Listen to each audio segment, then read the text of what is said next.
Vou aqui fazer uma leitura de algo rápido, só para ajudar no que depois nós vamos aprofundar sobre a família, tá certo?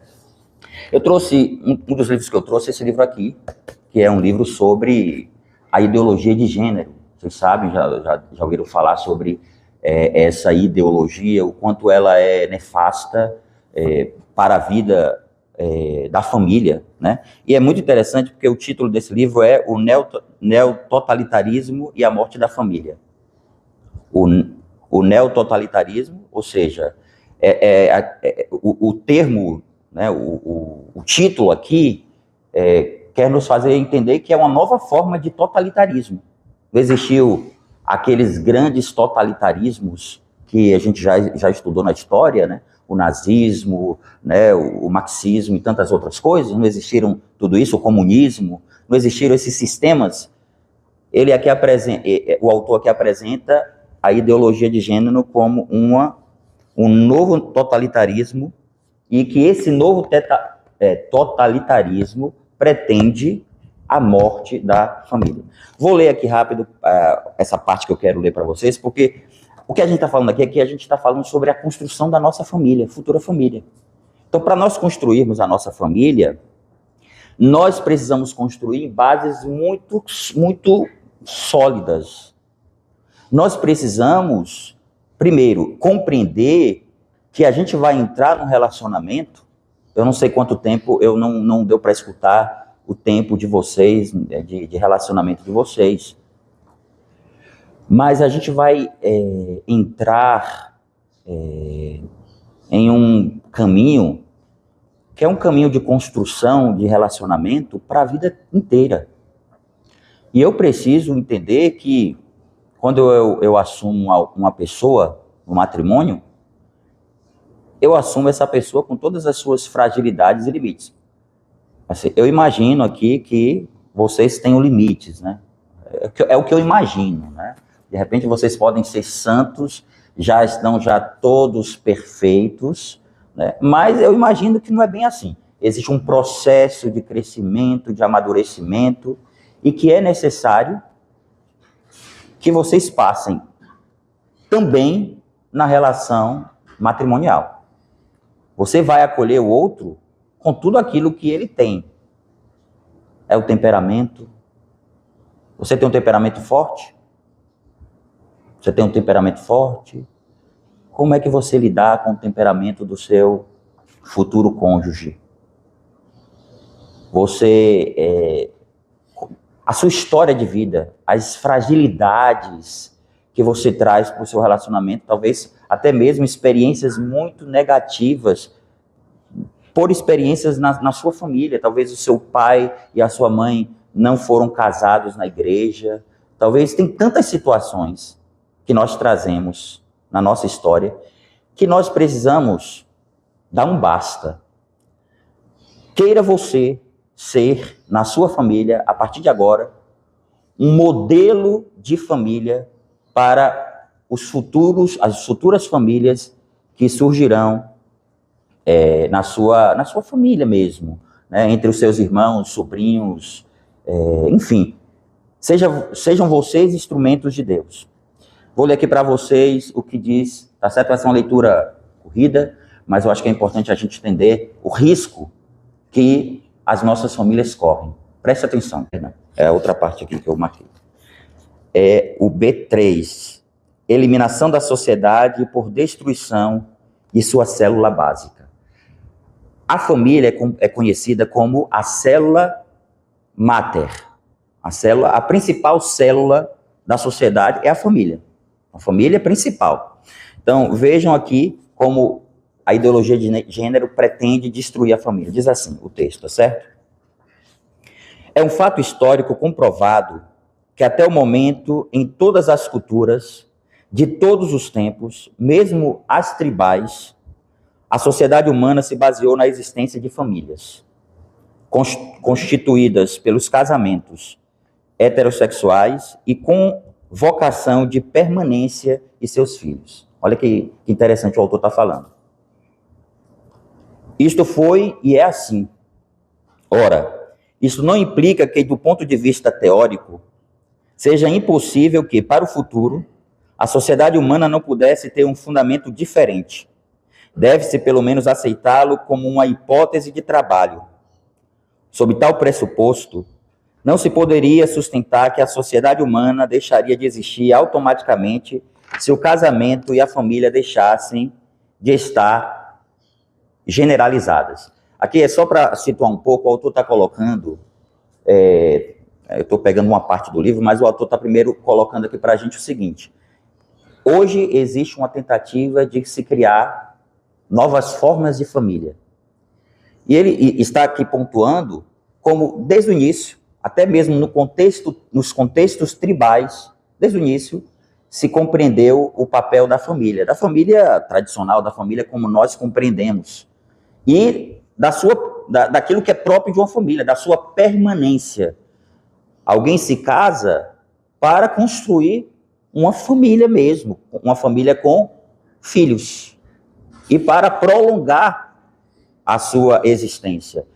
Os pais prolongam a sua existência nos seus filhos, na sua descendência. E é por isso que na Bíblia, isso desde o Antigo Testamento, a gente encontra, era como se fosse uma espécie de maldição. Não era uma maldição, evidentemente, mas era como se fosse uma espécie de maldição uma mulher não poder gerar uma vida. Então, a geração dos filhos era a bênção de Deus, e quanto mais filhos, mais bênção de Deus.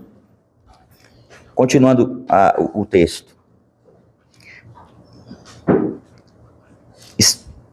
Hipoteticamente, a sociedade humana poderia sofrer mutação e continuar sua existência, ainda que de um modo indubitavelmente diferente. No entanto, isso só poderia ser possível se a família se reduzisse ao cumprimento de algumas funções simples. Então, aqui ele vai mostrar que nessa pretensão que existe de quererem mudar o conceito de família, ele vai apresentar agora aquilo que é próprio da família, aquilo que não vai mudar, aquilo que não tem como alterar, como modificar. Primeiro, que é um conceito que se aplica à existência de um núcleo familiar, os pais e os seus filhos.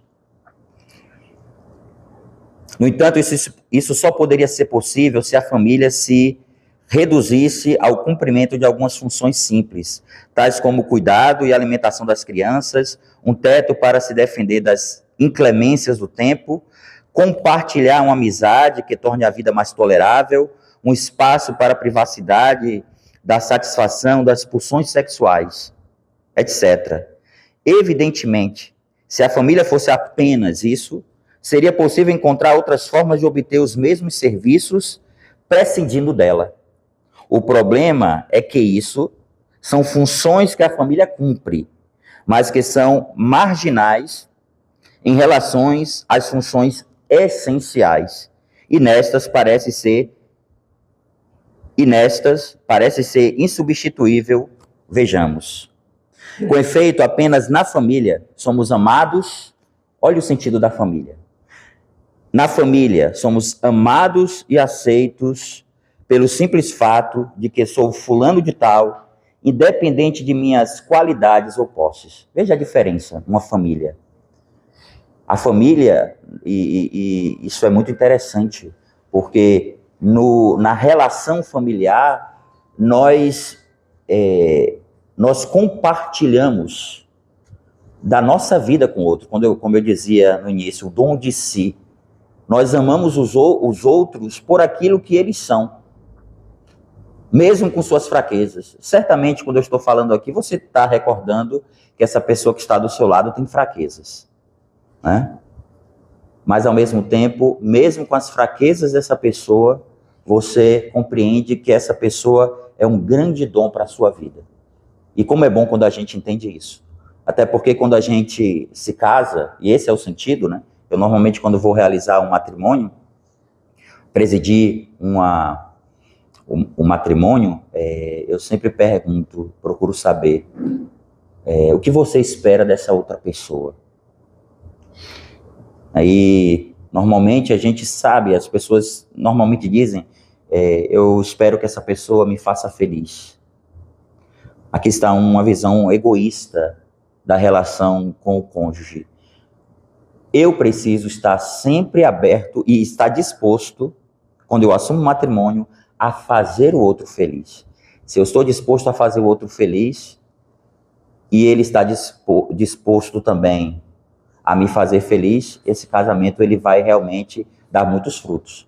Mas quando eu espero simplesmente do outro e não dou ao outro a parte que me cabe, é claro que esse casamento vai padecer. Porque o casamento é feito para isso, né? Para que exista essa troca necessária de doação, essa capacidade de entrega ao outro. Em qualquer outro lugar da sociedade sou aceito, se é que o fazem pelo que tenho e não pelo que sou. No seu trabalho, talvez as pessoas te tratem bem, falando com ela, pelo menos nós precisamos ter uma relação cordial um com o outro. Muitas vezes a gente pode se relacionar sim, em vários ambientes, né? Mas a família é diferente. Na família a gente não trata o outro como se fosse algo superficial. Na família, até tendo consciência da fraqueza do outro, eu trato essa pessoa bem porque eu a amo, né? Eu a amo. E aqui o amor, a gente sabe muito bem que o verdadeiro amor, né, o verdadeiro amor não são os primeiros anos. Vocês sabem, eu costumo lembrar aqui de uma pesquisa que eu li em um livro sobre família, que dizia o tempo que um casal vive o sentimento da paixão. Você sabe quanto tempo? Eles aqui já devem ter escutado eu falar aqui. Quanto tempo? Quanto tempo? 2 anos. Ouvi falar média de 2 anos. Mas é justamente aí, 2 anos, talvez um pouco mais. Isso é a paixão. Paixão passa, é sentimento. Quando a paixão passar, quando o sentimento passar, o que moverá a relação sua e o seu esposo? Deveria ser o amor. A paixão, ela te envolve e até te cega. Inclusive você, no momento da paixão, vai enxergar muito pouco, se enxergar a fraqueza do outro. Você não vai enxergar a fraqueza do outro, porque você está tão envolvido ou envolvida pelo sentimento que você não vai conseguir nem enxergar, e mesmo que enxergue, isso não vai ter muita força, né, para você. Mas, quando por isso que a gente normalmente diz, espera um pouco, vamos crescer um pouco mais, conhecer um pouco mais, porque quando chegar o momento de realmente dar esse passo, é para a vida inteira. Então eu preciso crescer no amor. Vai passar o momento da paixão. Isso faz parte. Inclusive, certamente você lá na frente poderá encontrar alguém que tenha mais qualidades do que o seu esposo ou sua esposa, que tenha qualidades que você gostaria que o seu esposo e sua esposa tivessem. Você pode identificar lá na frente muitas coisas, mas quando você faz uma opção, é para a vida inteira. Não é para a gente descartar o outro, porque agora eu encontrei alguém que seja melhor do que ele, alguém que tenha qualidades que eu julgo que sejam importantes para mim. Por isso que é importante, a igreja sempre diz, o tempo. O tempo. A igreja não diz, faça a experiência sexual no namoro para ver se dá química. A igreja não diz isso. Porque não é isso que sustenta uma relação. Pelo contrário, isso fere muito mais. A igreja diz, o tempo, aprendam a lidar um com o outro, a valorizar um ao outro, a conhecer o outro, a descobrir realmente se essa outra pessoa, ela tem aquilo que você julga que seja importante para assumir uma relação. Vou finalizar essa parte para a gente ir ali rapidinho para os nossos slides, né? Continua. Além disso, todos nós precisamos que ao menos alguém nos ame incondicionalmente, ou seja, também quando erramos, agimos com maldade fazemos mal a terceiros, fracassamos, temos medo, sofremos dor física ou moral, etc. Isso também só acontece na família. É como experiência universal que tudo isso não pode ser conseguido fora da família, salvo raríssimas exceções.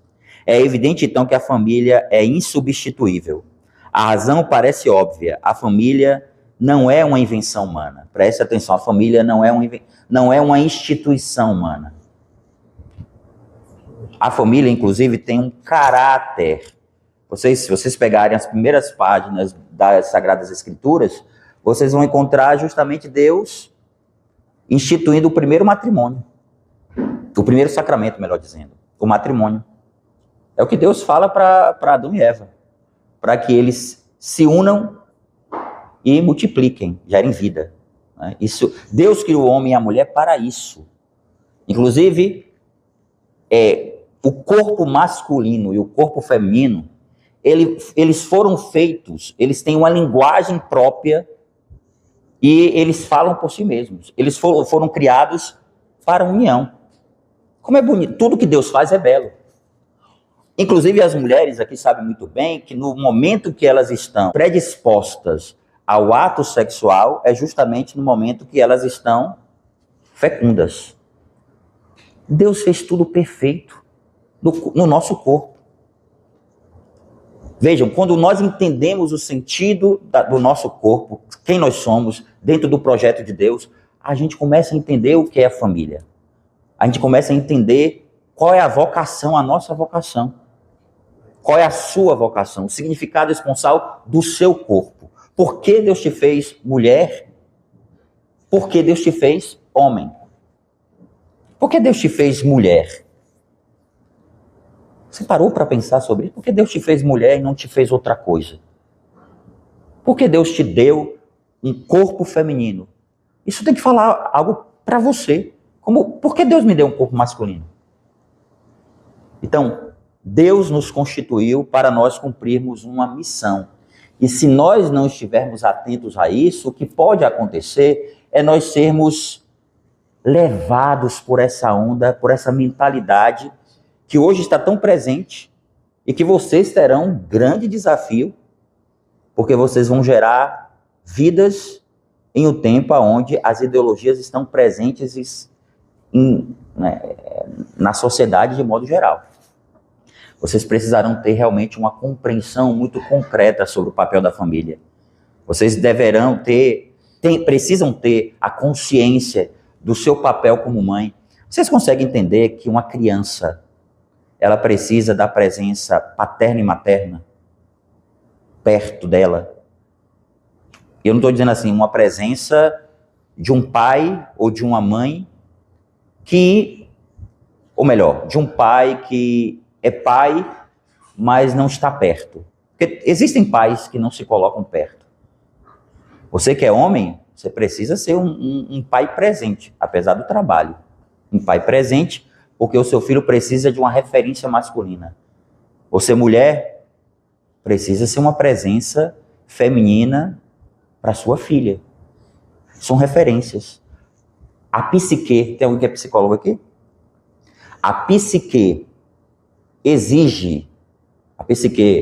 de uma criança exige que essa referência masculina e essa referência feminina, essa presença, a construção do que ela é a nível biológico, porque o que se é a nível biológico não muda, mas todos nós somos tudo que nós somos, mas ao mesmo tempo o somos em potência, não em ato. Vocês conseguem entender isso? Você, como mulher, é tudo aquilo que você é, desde que você nasceu, mas você era em potência. Ao longo do tempo, certos processos vão acontecendo e aquilo que estava em você em potência se torna ato. Então, todos nós somos assim. Não há uma, como hoje a gente vê nas ideologias, né? Essa ideia de que eu sou o que eu desejo construir. Cuidado, mulheres, principalmente com esse feminismo que tem destruído tanto as famílias. Cuidado, mulheres. Cuidado com essa ideia de que eu não quero me submeter ao meu esposo, porque, na verdade, eu tenho também uma dignidade. E quem disse que você não tem dignidade?